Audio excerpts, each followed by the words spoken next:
Сәлеметсіздер ме, білім алушылар? Бүгінгі біздің зертханалық сабағымыздың тақырыбы ароматты карбон қышқылдары, өнеркәсіптегі ароматты кетондарды экологиялық қауіпсіз баламалармен алмастыру жолдары, алдегидтердің атмосфералық ластануға ықпалы. Құрметті білім алушылар, біз өткен сабақтарымыз бойынша мына сөз жұмбақты шешіп тастайық. Бірінші қай санды таңдаймыз? 12 дейді. 12 санды аша қой. 2 молекула қышқылдан 1 молекула су бөлім шыққанда түзілетін реакцияға өте белсенді қосылыс.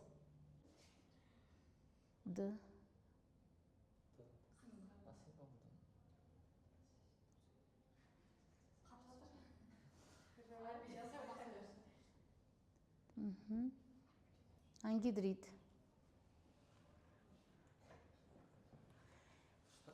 Келесі қай санды таңдайсыздар? 8. 8 аша қой. 2 гидрокси бензой қышқылының тривиалды тарихи атауы. 2 гидрокси бензой қышқылы. Гидрокси бензой қышқылы.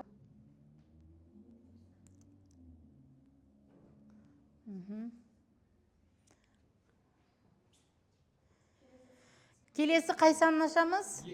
2 ашайық. Фенил метил кетонның жүйелік атауы. Иіс бекіткіш ретінде қолданылатын қосылыс. Фенил метил кетон. Фенил метил кетон.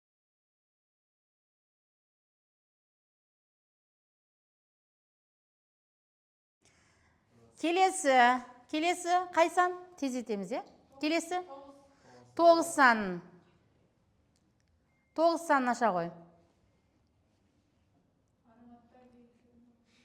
Ароматты алдегидтердің ауада өздігінен немесе тотықтырғыштар әсерінен қышқылға айналу процесі.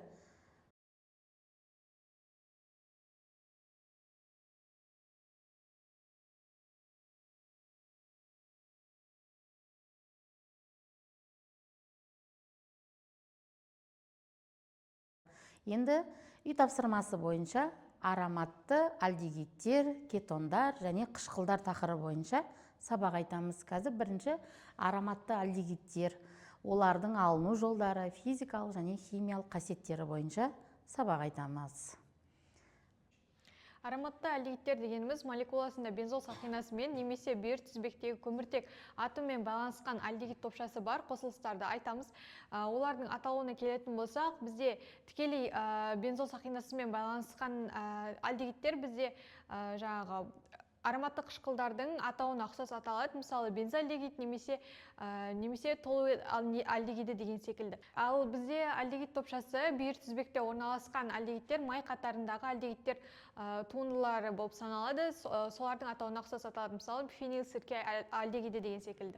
Ал енді алынуына келетін болсақ, жалпы ароматты алдегидтер синтетикалық әдістермен алынады. Жалпы 5 жолы бар. Ең біріншісі ароматты көмірсутектерді тотықтыру арқылы. Бұл процесс бізде бұл реакция ванадий 5 оксидінің, яғни катализатор қатысында оттекпен тотықтыру арқылы алынады.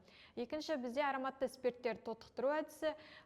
Келесі бізде ароматты галоген туындыларды гидролиздеу арқылы аламыз, яғни мысалы толуолды жарықтан қатысында хлорлау арқылы біз ең алдымен бензоалидин аламыз да, оны ары қарай темір катализаторының қатысында тотықтыру арқылы біз бензоальдегид алатын боламыз.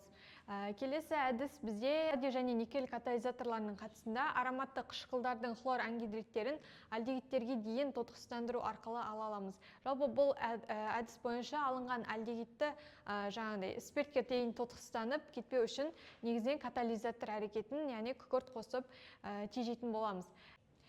Соңғы әдіс бізде алдегид топшасын тікелей бензол сақинасына енгізу, яғни бұл әдіс үшін бізге ароматты көмірсутектерге катализатордың қатысында көміртек оксиді мен аш хлордың қоспасымен әсер еткенде бізде алдегидтер алынады. Негізінен бұл реакцияға бензол ең қиын түседі, ал оның гомологтары толуол дегендер бізде оңайырақ түседі. Жалпы бұл әдісті біз Гаттерман-Кох әдісі деп атаймыз. Келесі бізде ароматты альдегидтердің химиялық физикалық қасиеттері. Ароматты альдегидтер бізде ашты миндалисті және суда ерімейтін сұйықтықтар болып келеді. Және де олардың альдегид топшасы бензол сақинасынан алшақтаған сайын олардың өткір иісі күрделене бастайды. Жалпы ароматты альдегидтердің май қатарының альдегидтері секілді олар күміс айна реакциясына қосылу және орын басу реакцияларына түседі. Жалпы осы ароматты альдегидтердің бірнеше қасиеттері белгілі. Оның бірінші ерекшелігі олар ароматты альдегидтер ауада өздігінен тотығып қышқылдар түседі. Және де бұл реакция бізде жарықтың әсерінен және де әртүрлі металдардың, яғни темірдің катализаторға қатысуы арқылы бізде реакция тез жүреді. Екінші ол бізде спирттің судағы ерітіндісінің және де сілтінің. Келесі бізде сілтінің судағы және де спирттегі ерітіндісінде бізде альдегидтерді конденсат реакциясына түсіріп, біз спирттерді және де қышқылдың тұзын алсақ болады. Келесі бізде конденсациялау реакция, яғни ароматты альдегидтер бір-бірімен альдольді конденсациялау реакциясына түспегендіктен, олар май қалдықтарының альдегидтері немесе кетондары эфирлері бізде конденсациялау реакциясына түседі. Бірінші ол бізде клайзинг конденсациясы, яғни бұл кезде бізде қабық альдегиді түзіледі. Ал екінші перкин реакциясында бізде конденсациясында бізде қабық қышқылы түзіледі. Төртінші реакция ол бізде ароматты альдегидтер бізде екінші реттік ароматты аминдермен реакцияға түскен кезде бізде азометиндер түзіледі. Келесі реакциясында бензоиді конденсациялау, яғни бензоиді конденсациялауда бізде калий цианидінің қатысуында екі бензальдегидтің молекуласының әрекеттесуі нәтижесінде бензоин түзіледі. Бұны біз бензоинді конденсациялау реакция деп атаймыз. Келесі бензальдегидтің хлормен әрекеттесуі, яғни бензой қышқылының хлор ангидриді түзіледі. Келесі ароматты альдегидтер бізде электрофилді орынбасу реакциясына бейім болып келеді. Яғни бізде осы орынбасушылар екінші реттік орынбасушы болғандықтан, келесі орынбасушылар бізде метр жағдайдық бағытталады. Келесі ароматты альдегидтер май қатарының альдегидтеріне қарағанда полимерленуге қиын түседі, сондықтан бізде бояу иісті заттарды ала аламыз. Келесі біздің тақырыбымыз ароматты кетондар. Олардың алыну жолдары, физикалық қасиеттері және де химиялық қасиеттері бойынша айтамыз. Кәнеке, қайсымыз айтамыз? Бізде ароматты кетондар дегеніміз ол бар молекуласында бір немесе екі ароматты радикалдармен байланысқан карбонил топшасы бар органикалық қосылыстарды біз ароматты кетондар деп атаймыз. Ароматты кетондарды жалпы біз екі топқа бөліп қарастырамыз. Олардың біріншісі аралас май ароматты кетондар, екіншісі бізде таза ароматты кетондар. Бізде аралас майдағы оның құрылысына ерекшелігіне келетін болса, ол бізде бұл жерде карбонил топшасының екі валенттілігінің біреуі ароматты радикалмен жалғанатын болса, екінші валенттілігі бізде алифатты радикалмен жалғанған органикалық ароматты кетонды бізде аралас май ароматты кетон деп атаймыз. Ал таза ароматты кетондардағы бізде құрылысына келетін болса, олардағы бізде карбонил топшасының екі валенттілігінің екі жағында да ароматты радикалдар жалғанған. Сондықтан оларды бізде таза ароматты кетондар деп атаймыз. Жалпы енді осы ароматты кетондардың алыну жолдарына келетін болсақ, бізде ароматты кетондарды алудың бірінші әдісі ол екіншілік ароматты спирттерді тотықтыру нәтижесінде бізде ароматты кетондар ала аламыз. Бізде екінші алыну жолына келетін болсақ, ол бізде Фридель-Крафтың реакциясы болып табылады. Яғни ол үшін бізде хлорлы алюминий катализаторының қатысуында бізде ароматты көміртектер немесе ароматты қышқылдармен хлор ангидридің әрекеттестіре отырып, бізде нәтижесінде ароматты кетондарды ала аламыз. Бізде осы келесі аромат кетондардың физикалық және химиялық қасиеттері жайлы айтатын болсақ, аромат кетондар жағымды иісі бар, суда ерімейтін сұйықтық, яғни қатты заттар болып келеді. Аромат кетондардың реакцияға қабілеттілігі ол жаңа май қатарының кетондарына қарағанда төмендеу келеді. Бірінші бізде осы аромат кетондардың гидроксил амин мен гидразин және оның туындыларымен әдетте схема бойынша әрекеттеседі. Мысалы бізде фенил талик кетон мен гидроксил аминмен әрекеттесіп оксим түсіп алсақ болады. Бізде осы мысалға симметриясыз ароматты кетондардың оксимдері екі геометриялық изомерлік формаларда болады. Яғни оған тоқталып кететін болсақ, ол син және антиформаларда кездеседі. Бізде оксим молекуласындағы гидроксил топша кіші радикалға цис жағдайда орналасып, изомерде ол бізде син формасында кездеседі. Екі изомер ішінде де антиформа тұрақты болып келеді. Кетооксимдерде бізде жаңағы фосфор хлориді, H2S4 және тағы да басқа реагенттермен әрекет еткенде оксимдер қайта топтасып бір-бірімен ароматты қышқылдардың амидтерін түзе алады, яғни соған айналады. Келесі бізде осы карбонил топшасындағы сақинада бізде альфа жағдайда орналасқан ароматты кетондар болады. Олар катализатордың қатысуында сутекті қосып алып, бізде олар ароматты көмірсутектер түзе алады. Келесі бізде май ароматты кетондар бізде жеңіл тотығатын болғандықтан, тотығу барысында олар бізде альдегид кетондар немесе альфа дикетондар түзе алады. Келесі бізде май ароматты кетондардың бүйір тізбегінде альфа сутек атомдары бізде карбонил топшасының әсерінен бір-біріне қарағанда олар қозғалғыш келеді. Сондықтан оларды орын басу реакциясына басқа реакцияларға қарағанда тез түсе алады. Мысалы бізде темірді катализатор қатысында алатын болсақ, реакцияда бізде орын басу бүйір тізбекте жүре алатын болады. Келесі тақырыбымыз ароматты карбон қышқылдары. Бір негізді карбон қышқылдары. Олардың алынуы, физикалық және химиялық қасиеттері бойынша айтамыз. Келесі бізде ароматты карбон қышқылдары, бізде молекуласында бензол сақинасымен тікелей немесе бүйір тізбектегі көміртек атоммен байланысқан карбоксил топшасы бар ароматты көмірсутек туындыларын бізде карбон қышқылдары, ароматты карбон қышқылдар деп атаймыз. Олар бізде екіге бөлінеді. Бір негізді ароматты қышқылдар және де екі негізді ароматты қышқылдар.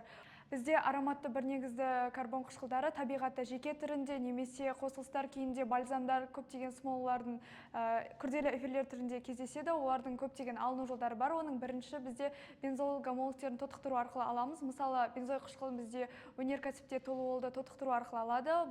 Бұл реакция бізде 140 градус температурада жүреді және де катализатордың қатысуында жүргізіледі. Яғни бұл әдіс бізде ароматты қышқылдардың ең жиі алыну жолы болып табылады. Келесі бізде ароматты карбон қышқылдарын үш галоген туындыларды гидролиздеу арқылы алады. Яғни ең алдымен біз толуолды хлорлау арқылы үш хлор туынды аламыз. Оны ары қарай гидролиздеп бензол қышқылына дейін айналдырамыз. Келесі алыну жолы бізде ароматты кетондарды тотықтыру арқылы аламыз. Ол кезде бізде тотықтырғыш ретінде әдетте гипохлориттерді пайдаланамыз. Келесі бізде нитрилдерді гидролиздеу арқылы аламыз. Ол үшін алдымен біз нитрилдерді диазол қосылыстар немесе ароматты галоген туындыларды алып аламыз. Одан кейін нитрилдерді гидролиздеп қышқылдарды алатын боламыз. Келесі бізде бір негізді карбон қышқылдарының химиялық қасиеттері. Жалпы оның ең алдымен қышқылдығын айтатын болсақ, бізде осындай ароматты қышқылдардың қышқылдылығы алифатты қышқылдарға қарағанда қышқылдырақ болып келеді. Келесі бізде олар сілтімен әрекеттесу арқылы нәтижесінде тұздар түзеді. Мысалы, біз бензой қышқылына натрий гидроксидін қосатын болсақ, нәтижесінде натрий бензоаты түзіледі. Ол бізде коррозияда ингибитор қызметін атқарады. Келесі химиялық қасиеті олардың күрделі эфир түсуі. Яғни біз осы бензой қышқылына мысалы этил спиртін қосатын болсақ, нәтижесінде бензой этил эфирі түзіледі. Келесі химиялық қасиеті олардың галоген ангидридтерін түзуі. Яғни біз осы жердегі бензой қышқылына SO хлор 2-ні қосамыз, нәтижесінде С6H5 SO хлор түзіледі және де SO2 газымен H2O түзіледі. Одан кейінгі бізде келесі химиялық қасиеті жаңағыдай бензой қышқылының ангидридтерінің түзілуі. Яғни біз бұл жерде жаңағы түзілген галоген ангидридіне қосамыз натрий бензоатын. Сол кезде бізде осы хлор қышқылының ангидриді шығады. Ал бізде келесі соңғы химиялық қасиеті ол электрофилді орын басу реакциясына түседі. Яғни бізде азот қышқылы немесе жалпы нитрлену немесе сульфирлену деген сияқты реакцияларға түседі. Келесі бізде алтыншы, яғни соңғы химиялық қасиеті олардың электрофилді орын басу реакциясына түсу, яғни нитрилену, сульфирлену деген сияқты реакцияларға түседі. Яғни біз бензой қышқылына азот қышқылын қосатын болсақ, нәтижесінде мета, нитро, бензой қышқылы түзіледі. Келесі тақырыбымыз ароматты феноқышқылдар және екі негізді ароматты феноқышқылдар. Олардың алыну жолдары, физикалық және химиялық қасиеттері бойынша айтамыз. Келесі бізде ароматты феноқышқылдар жалпы молекуласында бензол сақинасымен байланысқан карбоксил және де гидроксил топшалары бар органикалық қосылыстарды бізде ароматты феноқышқылдар деп атаймыз. Жалпы бұл ароматты феноқышқылдардың қарапайым және де маңызды өкілдерінің бірі ортооксибензой немесе басқаша айтқанда салицил қышқылы деп те атасақ болады. Жалпы бұл салицил қышқылын біз фенолятты көмірқышқыл газымен әрекеттесу арқылы Колбе әдісі арқылы аламыз. Салицил қышқылы туралы жалпы мәлімет беретін болсақ, салицил қышқылы 157 градуста балқитын, суда жақсы еритін, түссіз ине тәрізді кристалды зат болып табылады. Оны біз жаңа айта кеткендей темір хлоридімен әрекеттестіріп күлгін түс беру арқылы байқасақ болады. Салицил қышқылы жалпы фенолдың да қышқылдың да қасиеттерін көрсете береді.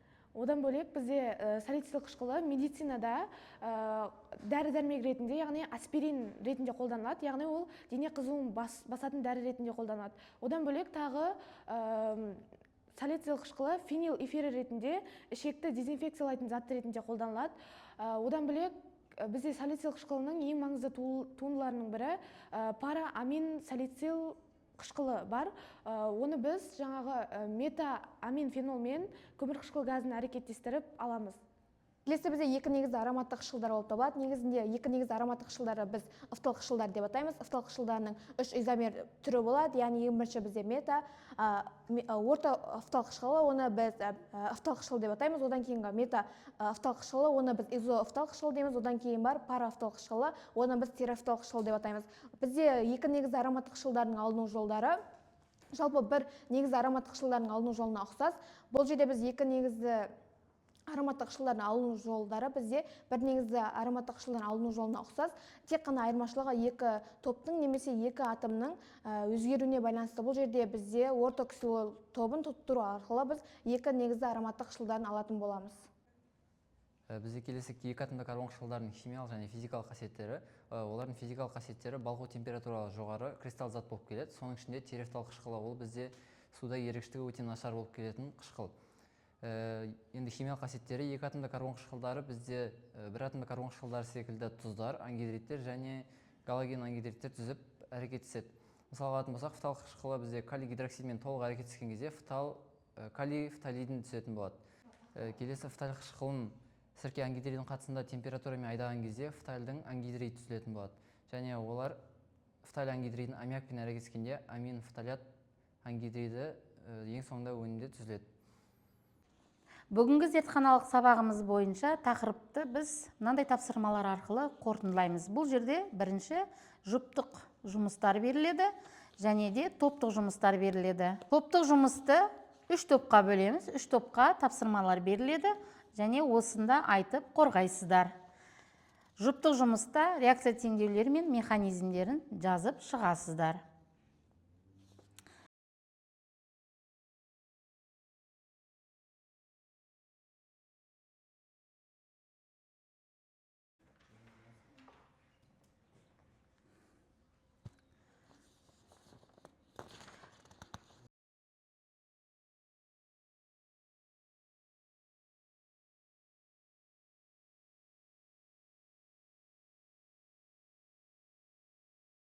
Біз топтық жұмыс жасаймыз. Қазір әр топқа бір тапсырма беріледі. Осы бүгінгі зертхана тақырыбы бойынша. Соны қарап оқисыздар. Ол жерде 2 сұрақ, сол 2 сұраққа жауап бересіздер. Ал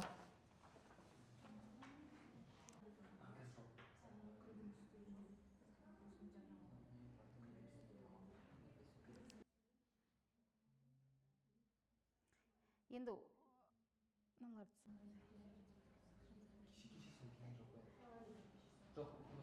Бізде реакция теңдеуін аяқтап, механизм түсіндіріп, түзілген өнімге сипаттама беріңіз деген, яғни бізде бензальдегидті тотықтыруда бізде калий перманганатының қатысуы нәтижесінде бензой қышқылы түзіледі. Бензой қышқылы жалпы айта кететін болсақ, түссіз кристалдық зат болады, яғни карбон қышқылдарына жатады. Бізде бензой қышқылы толуылды тотықтыру арқылы өнеркәсіпте алсақ болады, және де оны біз иісті бояу және дәрілік препараттарды алу үшін қолданамыз. Бізде берілген тапсырма реакция теңдеуін аяқтап, механизм түсіндіріңіз және түзілген өнімге сипаттама беріңіз дейді. Бізде толуылға бізді тотықтырудың нәтижесінде алған өніміміз бензальдегид болып табылады. Бензальдегид алудың бұл реакциясын біз этеродореакциясы деп атаймыз. Бензальдегид дегеніміз жалпы бізде ароматты альдегидтер тобына жататын органикалық қосылыс болып табылады. Оның біз енді физикалық қасиеттеріне келетін болсақ, ол бізде бензоальдегид түссіз немесе ашық сарғыш түсте болып келетін, сұйықтық болып келеді. Оның ащы бадам иісі болады. Сонымен қатар оның қолданылуына келетін болсақ, бізде синтездерде, дәрі-дәрмек жасауда, сонымен қатар бізде оларда хош иістендіргіш заттарды жасауда қолданылатын болады. Бірінші топ аспирин тобы. Бізде кейс мәтін берілген, және де бұл мәтінде аспирин туралы, яғни салицил қышқылы туралы айтылған. Бірінші сұрақ: препараттың бұзылғанын, яғни құрамында еркін салицил қышқылының пайда болғанын темір хлориді ерітіндісі арқылы қалай дәлелдейсіз? Неліктен таза аспирин бұл реакцияны бермейді деген сұрақ қойылған. Енді сұрағымызға жауап беретін болсақ, жалпы бұл реакцияның нәтижесінде бізде темір салицилаты түзіледі күлгін түстегі. Жалпы бұл бізде жаңағы фенолдың гидроксил тобындағы сапалық реакция болып табылады. Екінші сұрақ бізде: егер аспирин молекуласындағы карбоксил тобын этил спиртімен этерификацияласақ, оның анальгетикалық қасиеті сақтала ма? Және құрылымдағы еркін карбоксил тобының дәрінің ерікшілігі мен фармакологиялық белсенділігіне әсерін талдаңыз. Жалпы анальгетикалық қасиетіне келетін болсақ, бізде аспириннің анальгетикалық қасиеті салицилат ионына байланысты. Бізде этил салицилат жаңағы асқазанда гидролизденіп салицил қышқылына айналса да, оның ауруды басу қабілеті аспиринге қарағанда төмен болады. Сондықтан ол көбіне парфюмерияда қолданылады. Ал жалпы карбоксил тобына келетін болсақ, бізде аспиринде OH тобы, соған байланысты ол полярлы болады және де суда біршама ериді. Бірақ ол асқазанның шырышты қабатын тітіркендіруі мүмкін. Ал бізде этил салицилат, ол бізде эфир, сондықтан оның полярлығы төмен, бірақ ол майда жақсы ериді және де асқазанды тітіркендірмейді. Сондықтан оны көбіне жаңағындай сыртқа қолданылатын препараттарды дайындауда қолданылады. Бізде жұптық жұмыста реакция теңдеуі берілген, реакция теңдеуінен түзілген өнімге сипаттама беріңіз деген. Бізде реакция теңдеуінде бензил хлоридіне диметил кадмийді қосқан. Бізде реакция нәтижесінде ацетон, яғни ацетон фенон түзілді және кадмийді хлорид түзілді. Негізді бізде реакцияның жүру барысы ол нуклеофилді ацилді орнын басу механизмі арқылы жүреді реакция. Нуклеофилді атомдар бір-біріне шабуыл жасап кеңістікте орналасады. Яғни бұл бізде түзілген өнім бізде көбінесе жаңағыдай құрылыс заттарын өндіруде, жаңағы парфюмерияда, иіс салуда қолданылады. Келесі бізде топтық жұмыста заманауи парфюмерияда, яғни ацетон фенонды иіс шығарушы зат ретінде қолданады. Оны бізде бензолды ацетилеу арқылы алатын айтылған. Және бірінші сұрақта Фридель-Красс реакциясының электрофильді орын басу механизмін көрсетіңіз. Неліктен катализатор ретінде қолданатын Льюис қышқылы алюминий хлориді реакция аяқталған соң сумен өңделгенде бұзылады? Бұл жерде реакцияда бізде бензолға ацетон хлоридін қосатын боламыз және катализатор ретінде алюминий хлоридін аламыз. Және де бұл жерде алюминий хлориді ацетон хлоридтегі хлорид ионын өзіне қосу арқылы ацетон катионы түседі және ацетон катионы бізде бензол сақинасына барып қосылатын болады. Және ең соңында алюминий хлор 4 ионы ол бізде сумен бұзылу арқылы алюминий хлор және соңында H хлор молекуласы түзілетін болады. Келесі бізде екінші сұрақ: шикізат ретінде изопропил бензолды алсақ, тотығу нәтижесінде ацетофенон орнына қандай маңызды өнеркәсіптік өнімдер түсіледі? Кумолдық әдістің артықшылығы химиялық тұрғыдан дәлелдеңіз дейді. Бұл жерде изопропил бензолды алатын болсақ, тотығу нәтижесінде бізде ацетофенон алынатын болады және оның ары қарай ыдырататын болсақ, бізде фенол және ацетон иондарына ыдырап кетеді, молекулаларына ыдырап кетеді. Және кумолдық әдіс бұл жерде бізде өнеркәсіпте ең тиімді әдіс және ол бізде экологиялық жағынан артық қалдықтар шығармайтын әдіс болып табылады. Бізде топтық жұмыста бензоальдегид туралы айтқан. Жалпы бензоальдегид бізде мадамайн негізгі құрамдас бөлігі. Ол жалпы косметика мен кондитерлік өнімдерде кеңінен қолданылады. Және де бізде ароматты альдегидтердің бір ерекшелігі, олар бізде өте оңай тотығады. Сондықтан олар бізде беті ашық қалып кететін болса, олардың ішінде ірі мөлдір кристалл пайда болатынын айтқан. Және де бізде тапсырма бензоальдегидтің ауадағы оттегімен бензой қышқылына айналуының радикалды механизмін жазыңыздар деген. Неліктен бұл процесс бізде қараңғыда баяу, ал жарықта тез жылдам жүреді деген. Бізде жалпы бензоальдегидті ауада тотықтыратын болсақ, бізде бензой қышқылы болады. Бензой қышқылы туындаған кезде тотығу реакциясында бізде жарықты қараңғыда баяу болады. Себебі жарық болған кезде оттегіміз бізде бейтараптанып кетеді, сондықтан бізде реакция жылдам жүреді. Ал қараңғы уақытта оттек бізде бейтараптанбайды, сондықтан реакция баяу жүреді. Бұл жерде бізде ингибитор, яғни ол бізде радикалдарды бейтараптандырады. Және де осы арқылы бізде мысалға алатын болсақ гидрохинонды алуға болады. Келесі бізде екінші сұрақ, адам ағзасы бензальдегидті бензой қышқылына дейін тотықтырады, содан кейін оны глицин амин қышқылымен конъюгациялап гипр қышқылына дейін зәрмен шығарады. Яғни бізде реакция барысында адам ағзасында бензальдегидті тотықтырамыз жаңағыдай, онда бізде бензой қышқылы пайда болады. Ал бензой қышқылын алғаннан кейін біз оны глицилин амин қышқылымен конъюгациялаймыз. Сол кезде бізде толықтай гипр қышқылы пайда болатын болады. Біз сабақ айтып болдық. Енді бүгінгі тақырып бойынша зертханалық жұмысымызды бастаймыз. Осы зертханалық жұмыста бензой қышқылын алудың зертханалық тәжірибесін көретін боламыз. Бізде ол үшін бірінші калий перманганатын 2-3 мл алып алып, сынауымызға құямыз.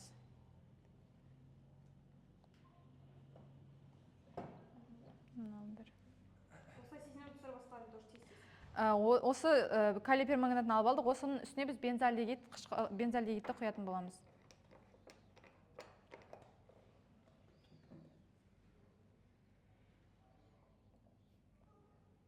Енді біз осы ертіндімізді дайын болған су моншасында қыздырғаннан кейінгі оның түсінің жойылғанын байқаймыз. Түсінің жойылғаны ол бізде бензой қышқылының түзілгені деп білеміз. Жалпы бізде келесі зертханалық жұмысымыз ол бензой және де салицил қышқылының жаңағы темір 3 валентті хлоридімен әрекеттесу болып табылады. Ең алдымен бізге 2 сынау қажет болады. Оның біріншісіне салицил қышқылының аз мөлшерін салатын боламыз.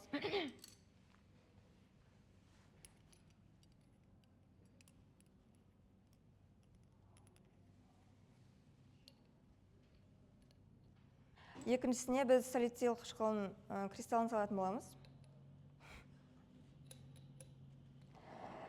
И 2 сынауықтың үстіне біз темірдің 3 валентті хлоридінің ертіндісін тамызып шығатын боламыз.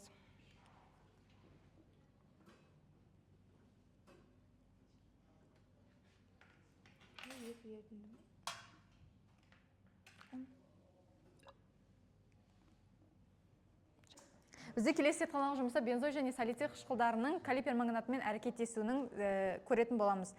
Ең алдымен оған бірінші 2 сынауыққа бізде салицил және бензой қышқылдарын салып аламыз.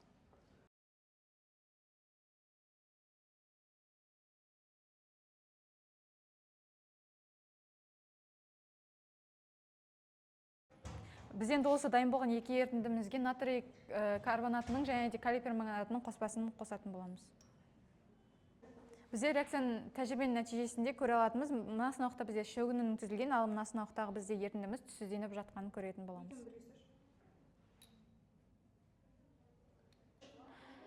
Құрметті білім алушылар, бүгінгі зертханалық сабағымыз аяқталды. Бүгінгі сабақтың балы сіздерге универ жүйесіне қойылады. Қош сау болыңыздар.